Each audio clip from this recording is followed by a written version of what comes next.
Hello everyone, मैं हूं सोमेर। आप सभी का स्वागत करता हूं मेरे इस नए वीडियो पे। तो आज के वीडियो का टॉपिक होने वाला है एमबीबीएस अब्रॉड लैंग्वेज प्रॉब्लम। और लैंग्वेज प्रॉब्लम कैसे होता है, क्यों होता है और उसका सॉल्यूशन भी हम बताएंगे। सिर्फ प्रॉब्लम के साथ हम डील नहीं करेंगे, उसका सॉल्यूशन भी मैं आपको बताऊंगा। और मैं क्या किया था जब मैं पहले गया था किर्गिस्तान में एमबीबीएस करने के लिए, और ये हर कंट्री के लिए लागू होगा। आप अगर यूक्रेन जा रहे हैं, रशिया जा रहे हैं, किर्गिस्तान जा रहे हैं, फिलीपाइंस जा रहे हैं, कहीं भी जा रहे हैं, तो ये आपको कहीं पे भी हेल्प करेगा। तो एमबीबीएस अब्रॉड के लिए जो जो लैंग्वेज प्रॉब्लम होते हैं वो सब एक ही साथ डील करेंगे हम आज के इस वीडियो पे। चलिए शुरू करते हैं। सो गाइस, पहले तो जितने भी आपके साथ कंसल्टेंसी रहते हैं या जो कोई भी सीनियर्स आपको रहते हैं, वो लोग आपको एडमिशन कराने के लिए पहले तो बोल देते हैं कि वहाँ पे कोई लैंग्वेज प्रॉब्लम नहीं होगा, आपको सब कुछ इंग्लिश में पढ़ाई होगी। वो सही है कुछ हद तक। मैं कुछ हद तक क्यों बोल रहा हूँ, मैं आपको ये बताता हूँ। क्योंकि यूनिवर्सिटी में आपको ज़्यादा प्रॉब्लम नहीं होगी, जो कि बच्चों को सबसे ज़्यादा डर रहता है कि यूनिवर्सिटी में हम कैसे पढ़ेंगे, वहाँ पे इंग्लिश में पढ़ाई होगी कि नहीं। वो सबसे कम डरावनी चीज़ है अगर आप एमबीबीएस अब्रॉड लैंग्वेज प्रॉब्लम के बारे में बोलते हैं तो। क्योंकि वहाँ पे आपको इंग्लिश में पढ़ाया जाता है। बहुत सारी यूनिवर्सिटीज़ ऐसे हैं जो कि फर्स्ट 1 साल या 2 साल रशियन लैंग्वेज में पढ़ाते हैं, यानी कि रशियन लैंग्वेज का एक कोर्स रहता है, अलग कोर्स रहता है, और बाकी सब चीज इंग्लिश में पढ़ेंगे। बस 1-2 सब्जेक्ट रहेगा जो कि रशियन और किर्गिज, वो आपको एक्स्ट्रा पढ़ना पड़ेगा।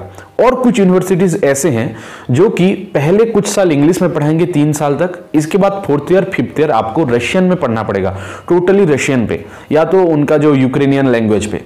तो ऐसे कुछ यूनिवर्सिटीज़ हैं, तो आपको वो देख के पहले तो चूज करना है कौन सा यूनिवर्सिटी। बहुत सारे बच्चे पहले तो जल्दी जल्दी में यूनिवर्सिटी चूज कर लेते हैं और उसके बाद वो पछताते हैं। वहाँ पे जाने के बाद बहुत लोगों को पता चलता है कि ये यूनिवर्सिटी 3 साल के बाद फिर सिर्फ रशियन में पढ़ा रही है। लेकिन वो गलती मैंने नहीं की थी, वो मैंने पता किया था सबसे पहले, और उससे मुझे पता चला था कि मैं जहाँ पे पढ़ रहा हूँ, एशियन मेडिकल इंस्टीट्यूट पे, जो कि किर्गिस्तान पे है, वो टोटल 6 ईयर इंग्लिश प्रोग्राम है वो। तो वो जानने के बाद आपको एक बूस्ट मिलती है। लेकिन इससे आपकी परेशानी दूर नहीं हो जाती, क्योंकि अभी मैं आपको बताऊंगा जो जो इंग्लिश प्रोग्राम के स्टूडेंट हैं उनको क्या करना है, और जो रशियन प्रोग्राम के स्टूडेंट हैं, यानी कि 3 साल के बाद जिनको रशियन पढ़ना है, उनको क्या करना है। तो पहले आ जाते हैं कौन कौन से प्रॉब्लम आप फेस कर सकते हैं। देखिए, जब आप पहले पहले वहां पे जाते हैं तो आपको कुछ जरूरी चीजें पहले खरीदनी पड़ती है। जैसे आप अपना जैकेट, बाल्टी, झाड़ू, ये सब तो अपने साथ लेके नहीं जा सकते इंडिया से, तो आपको वहां पे जाने के बाद आपको खरीदना पड़ेगा। और बहुत सारे बच्चे क्या करते हैं, बिना सीनियर के हेल्प के बार बार सीनियर्स बोलते हैं कि उनको हमारे साथ चलिए, कोई टीचर के साथ आप चलिए अगर खरीदना है तो वो अपने कन्वीनियंट के हिसाब से अपने अपने से चले जाते हैं, और वहाँ पे उनको दिक्कत हो जाती है। कुछ कम पैसे वाले चीज़ों को ज़्यादा पैसे से वो लोग खरीद लेते हैं, क्योंकि वहाँ के लोकल्स को पता चल जाता है इनको रशियन नहीं आता, यानी कि ये नए स्टूडेंट हैं, और नए स्टूडेंट हैं तो इनसे ज़्यादा पैसा हम ले सकते हैं। तो ये प्रॉब्लम हो जाता है। तो इसका सोल्यूशन ये है कि आप तो पहले सीनियर के साथ जाइए। पहले अब जब जा रहे हैं तो सीनियर के साथ जाइए, क्योंकि सीनियर्स को रशियन पता होता है। वो 2 साल रशियन और किर्गिज का सब्जेक्ट पढ़ चुके होते हैं, तो आप उनको लेके जाइए और उनके साथ खरीदारी कीजिए, और वो लोग आपको एक आइडिया भी देंगे क्या क्या चीज चाहिए और क्या क्या जरूरी चीजें हैं, तो वो आप कर सकते हैं। और जो प्रॉब्लम होती है, आप कहीं खाने गए या कुछ करने गए, तो बहुत सारे लोकल ऐसे हैं जिनको सिर्फ और सिर्फ रशियन और किर्गिज ही आती है। अगर देखिए, हमारे देश की अगर बात करें तो उतनी दिक्कत होती नहीं है, क्योंकि हमारा जो ऑफिशियल लैंग्वेज है वो है इंग्लिश। तो अगर बाहर से कोई आया तो वो अगर इंग्लिश बोलता है, तो बहुत सारे लोग ऐसे होते हैं कि जो कि इंग्लिश समझ जाते हैं, इंग्लिश जान जाते हैं, क्योंकि इंग्लिश वो पढ़े होते हैं छोटे टाइम से। लेकिन रशिया में, किर्गिस्तान में, फिलीपाइंस में, यूक्रेन में, यहाँ सब में क्या होता है, वो लोग का ऑफिशियल लैंग्वेज उनका ही लैंग्वेज होता है। यानी कि रशिया में ऑफिशियल लैंग्वेज रशियन ही है, किर्गिस्तान में ऑफिशियल लैंग्वेज रशियन ही है। यानी कि वो लोग इंग्लिश कभी नहीं पढ़े होते हैं, और इंग्लिश जिन जिन को आता है वो या तो टीवी शोज से, या तो अगर उनका इंटरेस्ट हो तो वो पढ़े होते हैं। तो आप अगर बाहर जाएंगे लोकल मार्केट में, तो बहुत कम ऐसे मिलेंगे जिनको इंग्लिश अच्छे से आता होगा, वो बस 1-2 वर्ड्स जानते होंगे। तो आपको बहुत दिक्कत हो जाएगी आपको कन्वे करने के लिए। एक दूध भी अगर आपको खरीदना है तो आपको पता नहीं होगा दूध को क्या बोला जाता है रशियन में, तो आप वो भी नहीं मांग सकते। आप एक्शन कर करके कितना बता पाएंगे। तो जो हम लोग कर रहे थे, जो सोल्यूशन मैं आपको बताने वाला हूं, सबसे पहले तो है गूगल ट्रांसलेटर भाई। गूगल ट्रांसलेटर में आजकल बहुत बढ़िया बढ़िया फीचर है। हमारे टाइम पे बस टाइप करो और दिखाओ, ऐसा वाला ऑप्शन था। अभी तो टैप करके आप बोल सकते हैं और बोलने के बाद उनको पकड़ा दीजिए, ट्रांसलेट करके गूगल खुद बता देगा उनको, और वो जो बोलेंगे आपको ट्रांसलेट करके इंग्लिश में या हिंदी में बता देगा। तो ये तो सबसे बढ़िया कन्वीनियंट तरीका है, बहुत सारे बच्चे इसे यूज करते हैं और ये आपको डेली यूज होगा। आप जब बाहर जाएंगे तो आपको पता चलेगा ये गूगल ट्रांसलेटर आपको कितना हेल्प कर सकता है। लेकिन बहुत सारे टाइम ऐसा होता है कि हमारे बोलने का तरीका कुछ अलग होता है, लोकल लोगों का बोलने का तरीका अलग होता है। वो अगर रशियन बोलेंगे तो अलग टाइप के बोलेंगे, हम अगर बोलेंगे तो अलग टाइप के बोलेंगे। तो गूगल ट्रांसलेटर बहुत बार फेल हो जाता है वो कन्वे करने के लिए। तो आप और एक चीज कर सकते हैं, मैं आपको एक ऐप दिखा रहा हूं, देखिए। सो गाइस, अभी मैं जो आपको ऐप बताने वाला हूँ, पहले तो आप प्ले स्टोर पे जाइए और इसके बाद सर्च कीजिए डुओलिंगो ऐप, जो कि लर्न इंग्लिश फ्री लिखा है, लेकिन इसमें सारा लैंग्वेज आपको मिल जाता है। तो इसको ओपन करने के बाद आपको ऑप्शन पहले मांगेगा कि आप कौन से लैंग्वेज सीखना चाहते हैं और आप पहली बार सीख रहे हैं या आपको थोड़ा बहुत पता है, तो उसके हिसाब से आपको दिया जाएगा। तो यहाँ पे देखिए, मैं चूज़ कर लेता हूँ learning Russian for the first time. इसके बाद देखिए यहाँ पे which of these is mom. पहले तो आपको देख के पता चल जाएगा कि मॉम कौन सा है। फिर आपको टैप करने के बाद देखिए, टैप करने के बाद आपको बता रहा है वो कि ये मामा है, इसका प्रोनाउंसिएशन बता रहा है।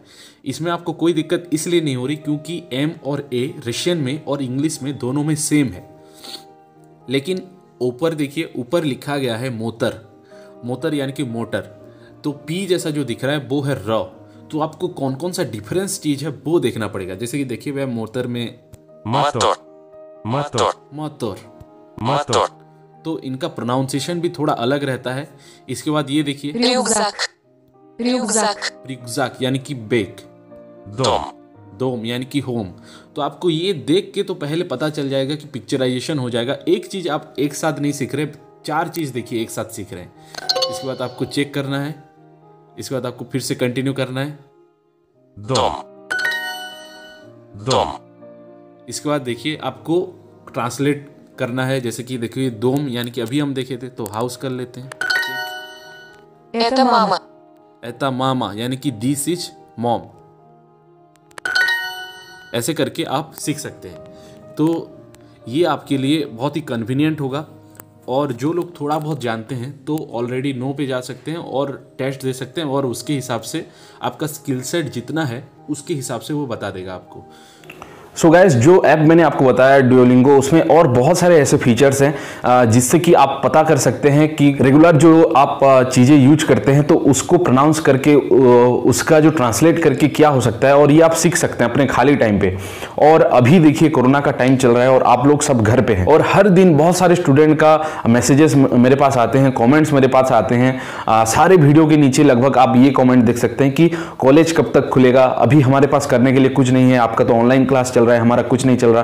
तो गाइस, आप इसको प्रोडक्टिव वे में यूज कर सकते हैं। ये जो अभी खाली टाइम है प्रोडक्टिव यूज कर सकते हैं। कैसे?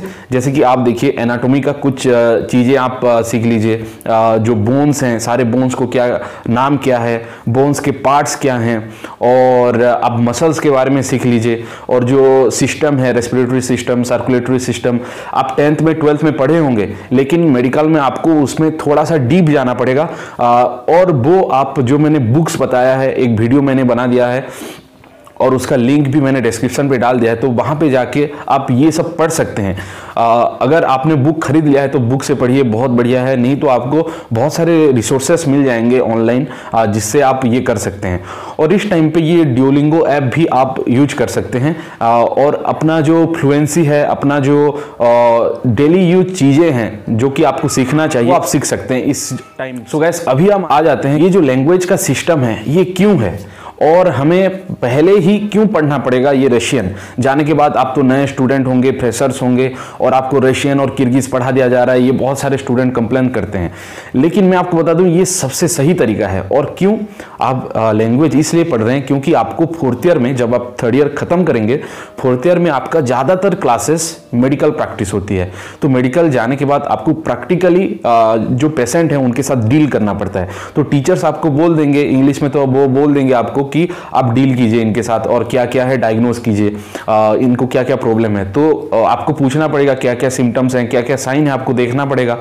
तो उस सब के लिए आपको उनका लोकल लैंग्वेज आना चाहिए। बहुत सारे कम ऐसे पेशेंट होते हैं जिनको इंग्लिश आती है, तो आप रशियन में या तो किर्गिज में ही उनके साथ बात कर सकते हैं।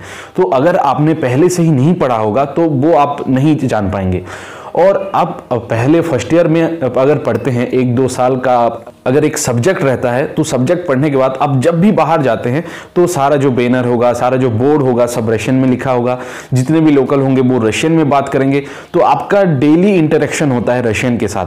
तो ये उतना डिफिकल्ट नहीं है जितना आपको लग रहा है। आपको जाने के बाद सब कुछ पता चल जाएगा। एक अल्फ़ाबेट आपको मैं दिखा रहा हूँ, देखिए ये रशियन का अ व ग द ऐसे दिखता है, और इसको ABCD नहीं पढ़ते, अ ब ग ऐसे पढ़ते हैं।